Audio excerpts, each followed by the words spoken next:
mainly what I have been doing for like the first 3 to 4 years of my university has prepared me a bit for the interview itself. And other than that, in the days leading up to the interviews for the consulting firms, I also did quite a bit of case interviews. So to put it shortly, case interviews are in fact interviews that require us to solve business problems in a span of around 30 to 40 minutes. So what I did for this preparation was that I had a few friends who were at the same time applying for these consulting firms, and what we did was to meet up once every few days to do case interviews. So we will take turns to be the interviewer / interviewee for each other and do it for around the 2 months leading up to the consulting interviews. When I started understanding about consulting and when I felt that consulting was a good career path for me, I signed up on this website called caseinterviewpartner.com, which is run by Victor Cheng. So for those students who do not know, Victor Cheng is the guru for like students who want to enter consulting. And so he has this website where he brings students, whoever want to practice cases, together. So it's a platform where you sign up, you say, okay, I'm free on these days from this time to this time, and you get connections. So people connect with you and say, all right, I'm looking to practice a case. You guys exchange your contacts, perhaps your Skype details, and you practice cases with each other. The interview has 3 parts. The first part is behavioral interview, or it's also called the fit interview. The second part is the big majority of the interview is case interview. And the last part is asking a little bit question back to the interviewer. So preparing for every round of interview is actually the same. Round 1 or round 2, or in some occasions round 3, are all of the same structure. It's just from different level of interviewer. Once you read case books, you will start to understand these dynamics, these nuances, and I think that's important. However, what's more important is being able to convey your ideas to the interviewer. You need to come across as confident, you need to be able to be strong in your analysis, you need to be able to solve, I wouldn't say complicated, but perhaps lengthy calculations quite fast while talking to the interviewer. And these are skills that you don't typically practice. So practicing for case interviews is very important. Because the fit interview is before the case interview, and whether they like you or not, it's going to make a lot of difference in the case interview. If they find you likable in the first part of the interview, which is fit, they tend to be more kind or help you a little bit in the case interview, and vice versa. So the reason why I spent much more time preparing for case interview was simply because that was much harder and requires much more practice. And I'd say a general number I would give is I practiced about 40 to 50 cases before I eventually went to my interview. I think I was quite lucky because by joining Business Solutions, it has really prepared me in tackling case problems. But to really prepare for the interview, I found a few case partners. So Zheng Yi, Chloe, they were all part of my kind of case preparation journey, and we just gave each other practice cases. There are a lot of free online resources where they give different case problems and they will give the suggested solution also. So we use that as a framework to test each other during the case interview preparation process. Besides the case interview, there's also the behavior interview. So for that portion, to really nail that portion, I really had to do more reflection, see whether consulting was really for me. And in doing that, I also spoke to people who are already in the line, and yeah, that's kind of it for the interview preparation.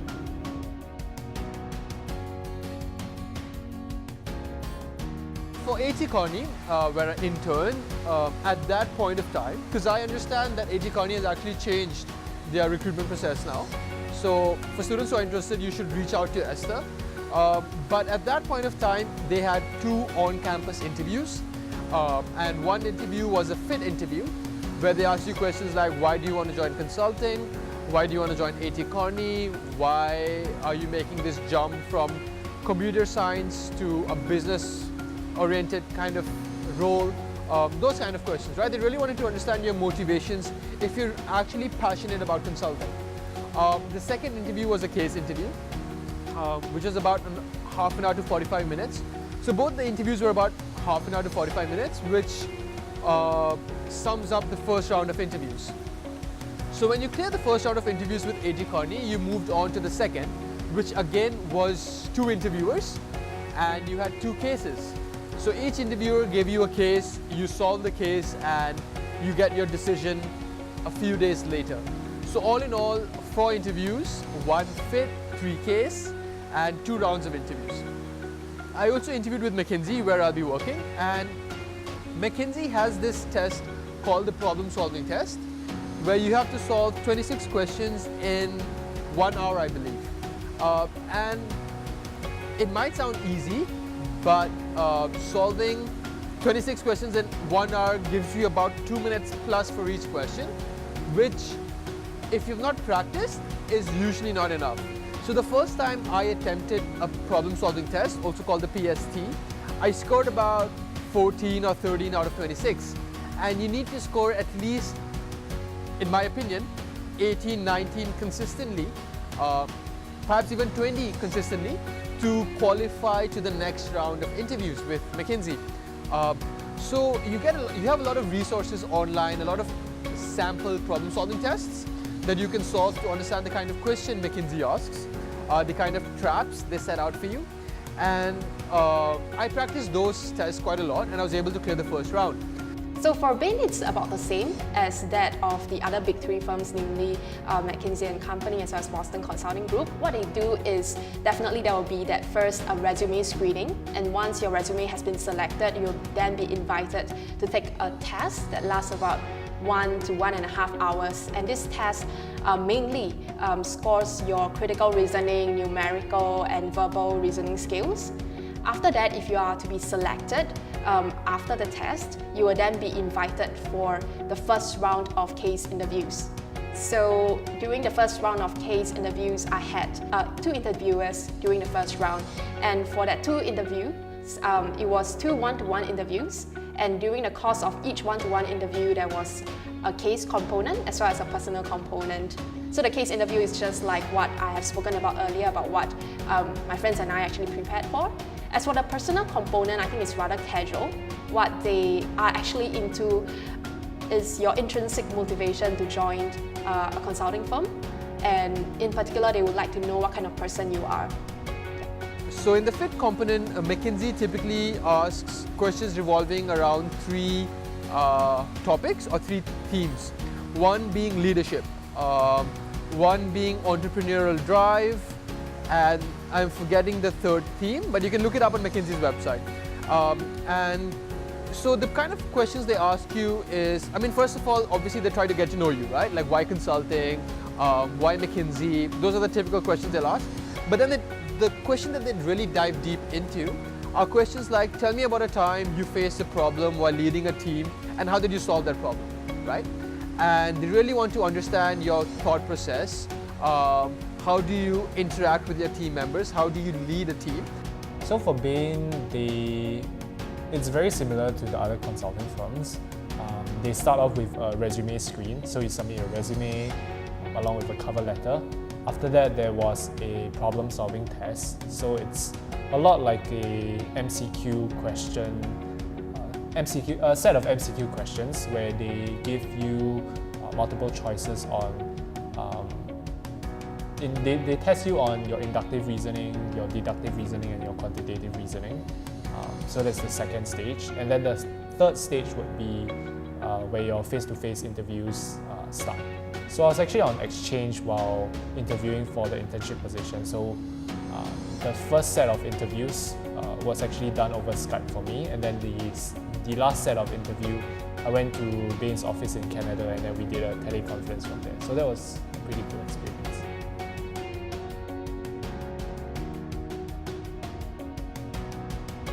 So some commonly asked questions would be why consulting? So I would explain how I interned at Singapore Airlines, I interned with Bank of America, and both in the technology division, and I didn't really like it. And then how I started understanding about consulting, how I spoke to students who had worked in consulting firms, which had piqued my interest. And that was during my before my internship. So post my internship interviews, I would talk to them also about my A.T. Kearney experience and how that had just reinforced my drive and my intention to pursue consulting. So they would, I think I'd be able to sell them on why I am choosing consulting. So I think one common question that most consulting firms I interviewed with ask is, why consulting? So like I said earlier, it's a question that they are really interested in because intrinsic motivation gets you far in the career. And I think my answer to that was that I felt that through consulting, we could really make an impact through the work that we do. So the next question they ask is why that particular firm? So let's say it's A.T. Kearney. You need to understand how A.T. Kearney differentiates itself from other companies like McKinsey, Bain or BCG. And answer that, those are the values that you feel are important for you. That's the culture that you feel is important. And that is why you would really like to work for that firm. And you need to change your answer obviously for different kind of firms. So let's say you're interviewing with Bain, you're interviewing with McKinsey. That answer will change depending on the firm you're interviewing at. So for the interview, they have the behavioral questions and then the case questions. So I'm assuming you are asking for the behavioral questions part. So the questions are pretty standard. So usually they open with introduce yourself, and then from there they will pick up interesting questions to ask upon. But besides that, they usually ask you questions about your resume. So why did you do this particular internship? What do you learn from that particular internship? Apart from that, they might also ask you about personal experiences. So one of the interesting question I had was, what is the thing that you are most proud of that you have actually done? Another interesting question is, what do you do for fun? So those are more personal questions, and it helps to lighten the mood also. So another question A.T. Kearney asked me was, tell us 3 weaknesses about yourself. So I had prepared 1. And coming up with 2 on the spot took some time. So I just give some advice or recommend that people come up with perhaps 3 strengths and 3 weaknesses, and try not to have them to be those cliched kind of weaknesses like, oh, I'm a perfectionist, or like those kind of weaknesses that are actually disguised as a strength. I think they've heard it a lot, I'm assuming, and if I was the interviewer, I'd be like, really man, come on, right? Like, give me something more genuine. I want to know you as a person. Give me something that you really, truly believe to be a weakness. Because if someone were to say, no, I don't have any, that's another red flag, right? One of the questions that I was asked in more than one interview was, describe to me a time that you need to disagree with your boss, or you chose to disagree with your boss, and how it went about. So I told them about one of my internship experience in ExxonMobil, strategy and optimization, where my manager was actually a senior engineer with 30+ years of experience, and I was asked to calculate safety stock for the company's new factory. And he gave me this formula that he used, which after I checked online was very different from the theoretical formula, and it lacked many inputs. And I raised this question to my supervisor, which is another engineer, and he advised me to talk to another subject expert in the US, and then I picked the expert's advice, which I then feed back to my supervisor. And this supervisor at first didn't take it seriously, and I chose not to insist at first and go on with his piece of work. At the same time, I also did my part of the analysis based on the formula I found out. And after that, we presented to our internal client, which is another department, about our piece of work, and they felt that that number looked a little bit off.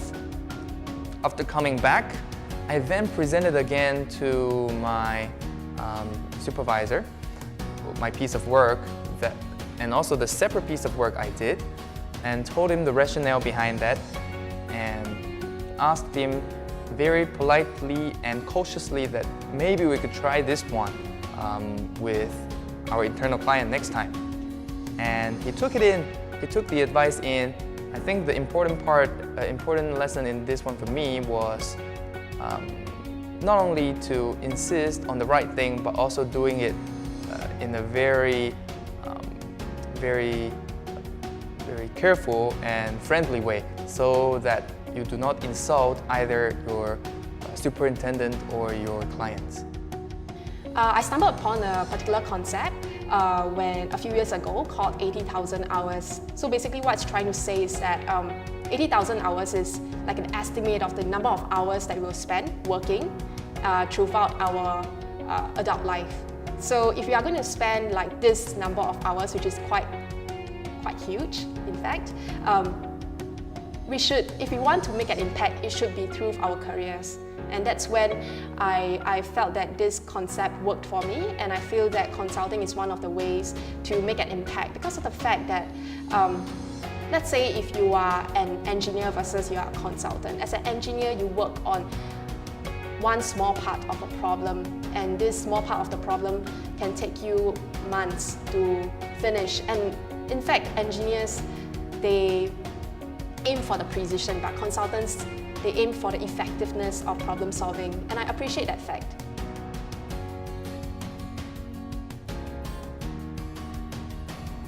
There was a lot of anticipation because the Bain internship has seldom recruits from local universities. So the chances of being selected, the odds were kind of against us. But throughout the interview process, I thoroughly enjoyed speaking to each of the interviewers. All of them had very interesting backgrounds. A lot of them went to business school, like they did their MBA abroad, and they were very willing to share about their life experiences as well. So the entire interview journey with the interviewers were pretty interesting because they were very open to sharing and all that. If we're talking about full-time job, was with BCG, and I actually failed that interview. That was a big bummer. I spent quite a lot of time networking with the consultants, and in fact, my first interviewer was someone I met and talked to in the networking sessions. However, in the interview, it seemed that he wanted to give me some very tough math questions and asked me to calculate very detailed stuff, which normally didn't happen in the other case interviews. Sometimes you wouldn't know whether they want to really test you about this thing specifically, as in they want to know something really about it, or they are just putting pressure on you, make it a pressure test. But anyway, I felt a little bit nervous then and didn't make it through that one. So after that, I had to pick myself up and just be mentally prepared that anything could happen in an interview, no matter how prepared you are. And especially after this one, I then dug much deeper into every line of my resume and prepare better stories for every one of them to prevent this kind of thing from happening. Okay, I think my interview experience was unique in the sense that I really did not expect to receive the offer from Bain after all these rounds of interview. The main reason being that I was quite sick during the final round. So as for the first round of case interviews, I really enjoyed the interviews with Bain for the fact that the consultants and managers that I got to meet with were all very friendly and approachable. I think that's something that really stood out for me because during the course of the interview, I didn't feel like I was being questioned, I didn't feel like I was being intimidated. In fact, we had a really good, the both of us had a really good conversation about the firm, about the projects that Bain works on, as well as had a good discussion about the case. And after that, when I was invited back for the final round, definitely I was so excited. And before the final round of interview, I remembered that there was this dinner whereby all the final round candidates for Bain actually met up with some consultants from Bain as well as the HR from Bain to have a dinner, to have a chit chat as to what's going on, etc. And during then I was already a bit sick, so in a sense that I was having a bad cough, sore throat, and I couldn't really speak. So I could remember that at the dinner itself, I could barely enunciate my words properly, even though I was like there trying to talk to them, but I couldn't really communicate my ideas. And that was when I know, I was quite worried because my interview was just the next day.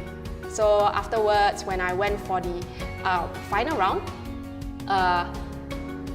my physical condition was not good per se, so I had to keep drinking water throughout the course of the interview. So I was really glad that there was like a jug of water beside me on the interview table. So I was drinking that while trying to talk, etc.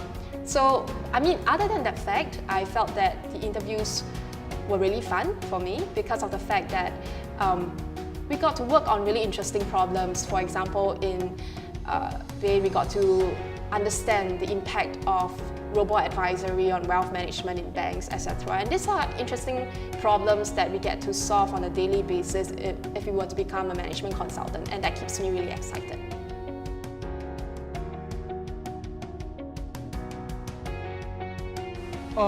Tips would be to be calm. There are lots of times it doesn't look like it, but you're being stress tested. So always be calm, always be eloquent when you're talking, be able to communicate well, and practice. You know, I think a lot of the being calm is derived from confidence.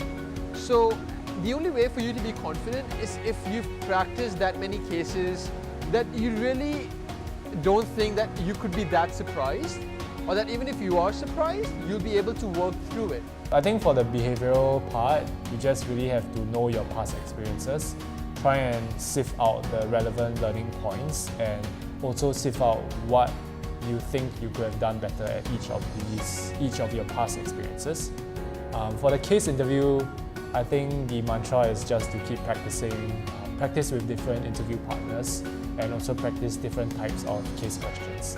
So if you're interested, you can ask Esther, who has a lot of resources, case resources, and the school is also launching a case interview series which future students can also tap on to learn about how to crack the case.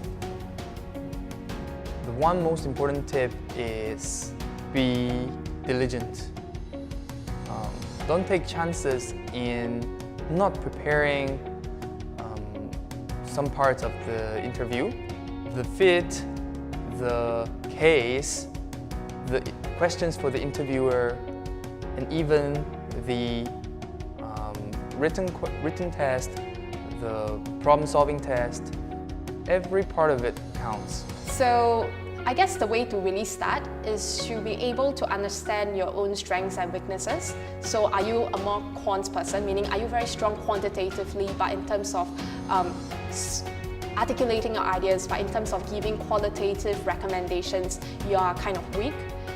So by having a clearer understanding of your strengths and weaknesses, you kind of know what kind of cases you will be weaker in.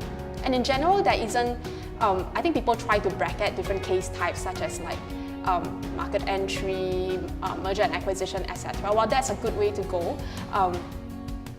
Generally, this is a good way to start, but it wouldn't bring you that far. So I guess at the end of the day, what you really need is a strong awareness of yourself, and also practices with your friends and other people, like for example consultants who are currently already working in these firms, to have a better understanding of what else you can do to improve your performance.